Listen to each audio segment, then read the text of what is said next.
Dark Deity is a turn-based strategy game in the style of Fire Emblem. It retails for $25 and is available on Steam. As a huge Fire Emblem fan, I really wanted to like this game. I mean, a game inspired by the GBA era of Fire Emblem on PC with its own original story and characters is a great idea, and I was immediately interested. But unfortunately, a lot of this game comes up short, and I feel bad being negative of an indie game, but it seems to be doing well both critically and sales-wise, so I thought I should share my opinion. To start off with the things I like, the music, pixel art, and animations are all quite good. Unfortunately, the promoted units don't have unique pixel art, so you'll end up with a character's head pasted onto a body it doesn't fit, but that's the least of the game's issues. Okay, that's the things I like.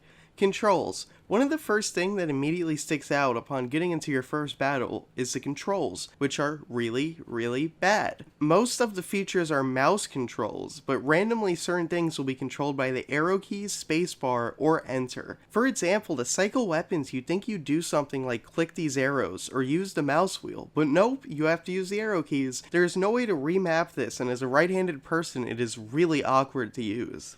Gameplay. Unfortunately, the gameplay has some major issues too. A lot of the map design is really poor. A lot of the maps have way too much open space and force you to stand in one spot to protect your squishy units. Most maps have way too many enemies too. Frequently, maps will take a long time to complete, not because you are formulating strategy, but because there's too many enemies. Each character has 4 weapons, which are each based on their class. You can upgrade them with tokens you get from killing enemies. They are divided into 4 categories: power, which does the most damage, finesse, which has the highest crit rate, focus, which has high accuracy, and balance, which attacks twice. It is very hard to find out this information, and it only tells you this on one menu. None of the weapons have any special properties against certain enemies. For example, like none of them do more against mounted units or mages. The only difference is crit rate, damage, accuracy, and likelihood that they'll attack twice. I dislike this system because it gets rid of the thrill you get when finding weapons in a similar game, because the weapons don't change the character sprites or animations, which leads to them just not feeling different. Each round you just awkwardly cycle through all the weapons until you find which one does the most damage without much thought. Each character has both an armor type and an attack type. Certain attack types do more or less damage to certain armor types and vice versa. This is a good idea that is executed poorly. All of a unit's attacks do the same types of damage unless they're at their final promotion, which then they get 2 types. But still, you'd think that each weapon would do different types of damage,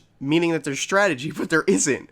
It just doesn't matter, and it's very ill-defined. Like, some of your mages will do a bunch of damage against armored guys, but other mages, which use, like, lightning damage instead of fire damage, will do no damage against the heavily armored guys, which just makes things very confusing, because there's a bunch of damage types and 4 armor types. I think there's, like, 6 or 7 damage types. And once again, the UI does very little to indicate anything to you. The final gameplay issue is the fact that you can't look at a unit's stats while promoting them. Certain classes on certain characters make them entirely useless, making you never want to use that unit again. Even though you can get a feel of what stats a class is supposed to have by reading their description and looking at what stats it increased, you aren't going to memorize the stats of each character for when you promote them. This is even worse when new units join and they're immediately promoted when they join your party. So you're just guessing at that point. You have no fucking clue which class is going to be good on this character because you've never seen their stats before. So you just got to look at what the character looks like and hope the class you're picking is good for them. Because if not, they are going to be complete dead weight. I could continue to pile on this game, talking about how most of the character designs are bad, how the story is uninteresting, how the characters have boring personalities,